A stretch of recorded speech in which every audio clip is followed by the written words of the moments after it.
রাত তখন 2টো।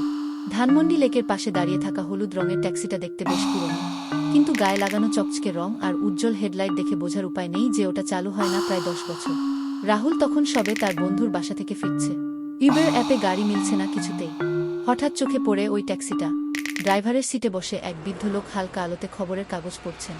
রাহুল এগিয়ে গিয়ে বলল, চাচা, মোহাম্মদপুর যাবেন?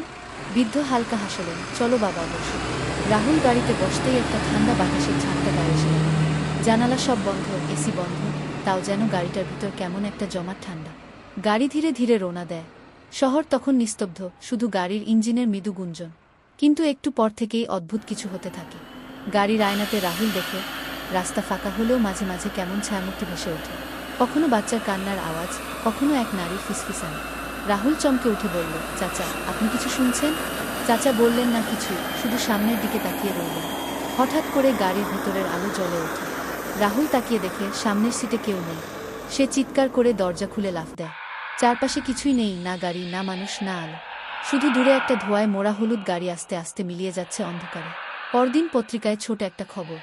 ধানমন্ডি লেকে আবার দেখা গেল সেই পুরনো ভুতুরে ট্যাক্সি। শোনা যায়, একসময় ওই গাড়িতে একজন ড্রাইভার অ্যাক্সিডেন্টে মারা যান। তারপর থেকেই মাঝে মাঝে রাতে মানুষ ভুল করে ওই গাড়িতে উঠে যায়। কেউ ফেরে, কেউ আর ফেরে না।